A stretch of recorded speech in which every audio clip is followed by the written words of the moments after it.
What if one of the biggest barriers to women's mental health isn't the condition, but shame?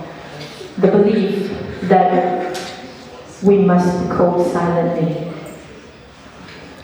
Now, I believed this for the longest time. I believed that strength meant endurance.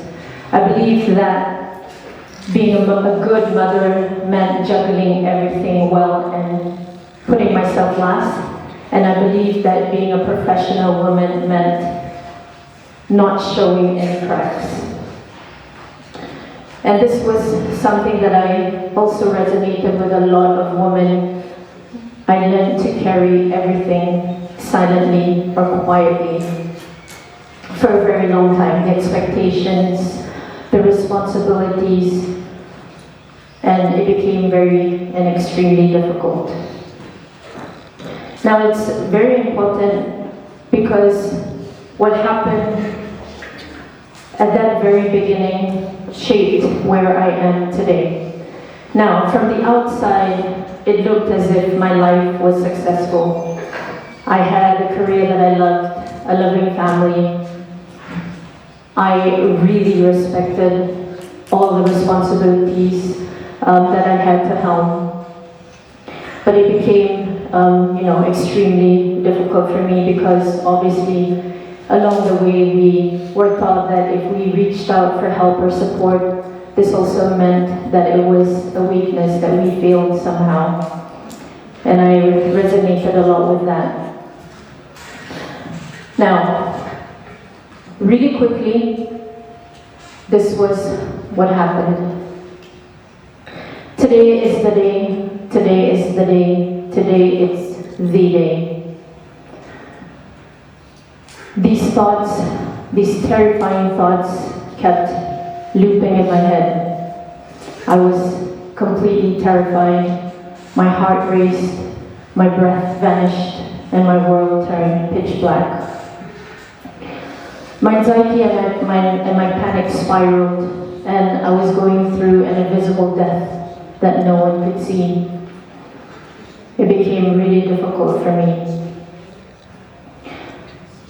And so, this was something that, as a child, the signs were always there. I grew up as a very anxious kid. Small things would overwhelm me, and I would worry about it constantly. And I had really scary thoughts as a child. Questions such as, why am I here? What happens when I die? Where do I go? And I began asking my mom these questions, but I couldn't get the answers. And so my anxiety grew roots. It became a really debilitating condition. And what happened was, years later, I studied abroad and I worked abroad. And I remember feeling this pain and loneliness and also a lot of guilt. I continued working, I continued checking off successes, and I also, socialized, but the emptiness that I felt continued to magnify. I didn't know what was happening to me, and it became very difficult. And what happened was, when all these things started happening, it was really easy for me to start masking my pain. It was very easy for me to hide it. Although the emptiness magnified, joy was something that I felt really uncomfortable with. And the sadness stayed too long, and the emptiness became really familiar. I was really uncertain with the path that I was taking. And what happened was, when I went back to Malaysia, the panic attacks that happened became more frequent. And I started pushing through because I knew that if I reached out for the help, this was something that would probably equate to failure. And so I ran on empty, fueled by my shame, by ego. And what happened was, I was then, I lost myself in it, and I spiraled into this deep and dark place. And what happened was, soon after, I lost myself, and I discovered that I went through this very difficult situation or diagnosis with my mental health. And I remember very quickly when I lost functionality and I was not able to function as a normal human being because I completely lost functionality in life. I could no longer, become a wife. I had kids during the time, and my husband, although everyone was really supportive, I didn't know how to necessarily articulate what I was going through, and so it became a very lonely road. And quickly enough, what I did was, because of the shame, I was not able to articulate it, but the first thing I did after the longest time was I called my mom and I asked her to come to be with me because my husband was busy working, my kids were really small. And I remember one day, it was really a profound moment where I sat in the house and I heard people laughing and chatting outside, and I thought to myself, how lucky are these people? They are so carefree and they can lead normal lives. And I wondered during the time why nobody told me how debilitating such a condition could be.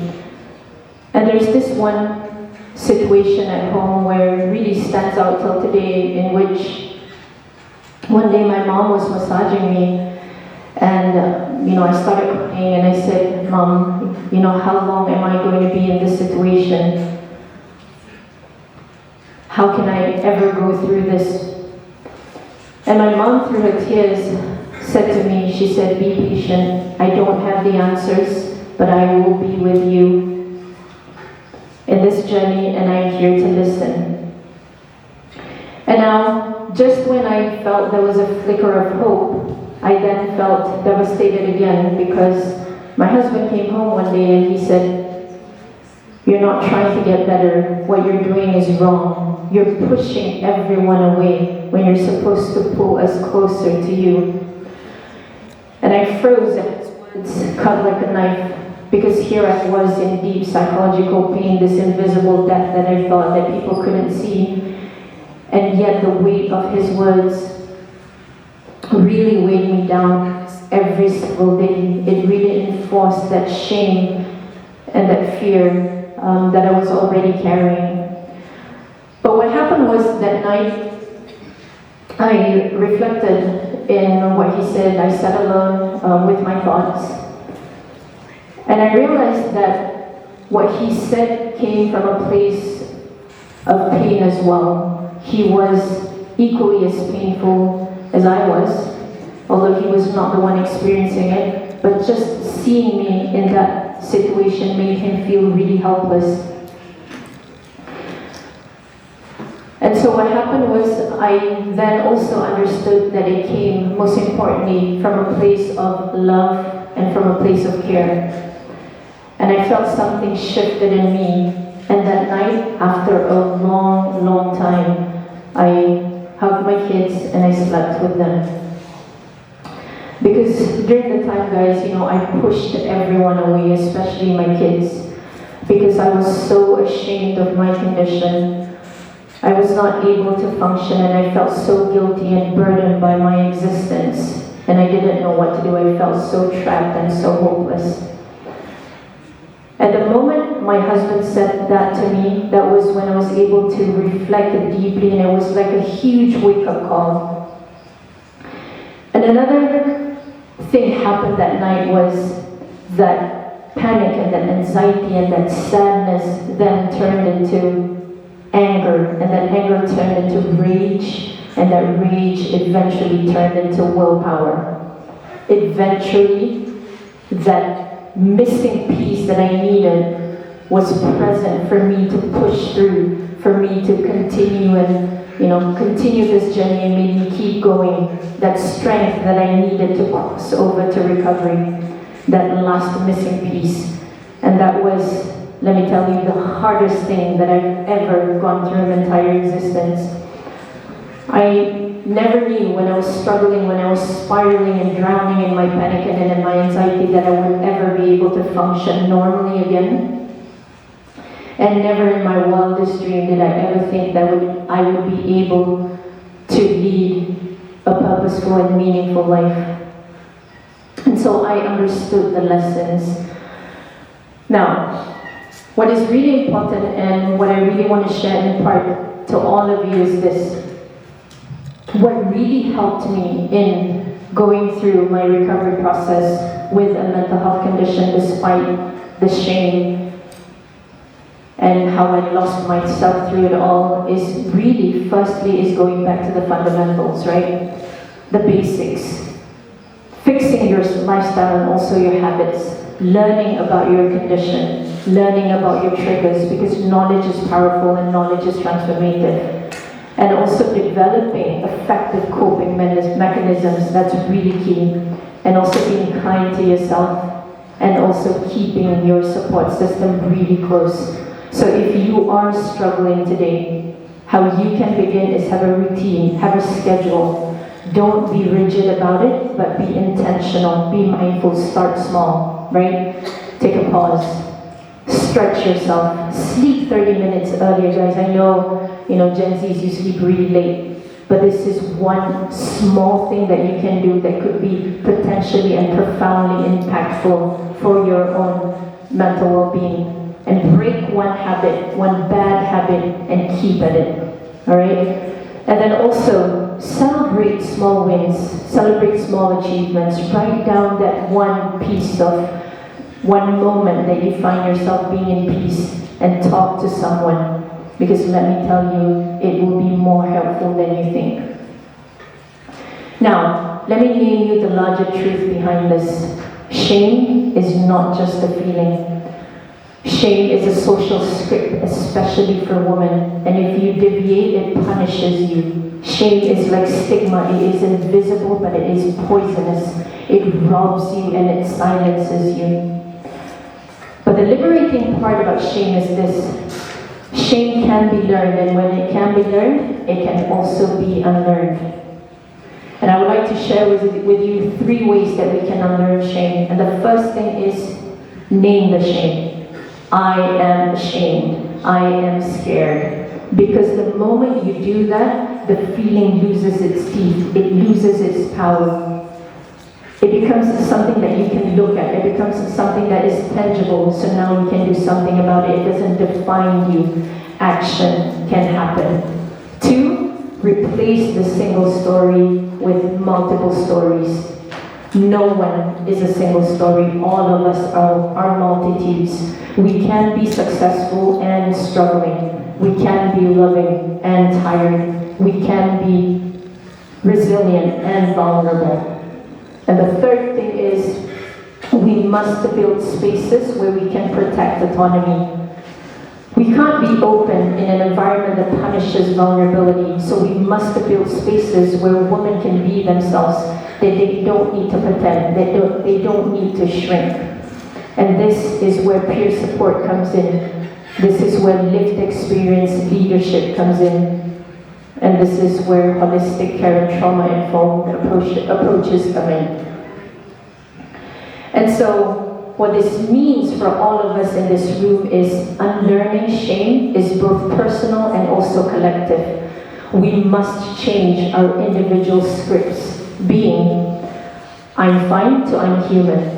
Our community scripts, from why can't you cope to how can we be of support. And our national scripts too, from silence to acknowledging mental health for what it is.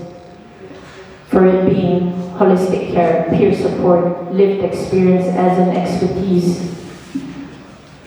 Because when we can do that, we are going to change the story of women and mental health everywhere. And if I can share with you one last piece that you can do when you leave this room, which is small but impactful, is this. When someone reaches out to you, remember the person chose you. Listen carefully, listen deeply. Come from a place of empathy and compassion. Respond with That's a lot that you're going through. That's a lot on your plate. And offer one small bridge. Tell me more. How can I be of further help and support to you? And this, my dear friends, is not therapy. This is humanity. And of course, when we talk about reaching out, it's not a weakness. Vulnerability does not diminish your worth. Your stories in all its complexities is allowable.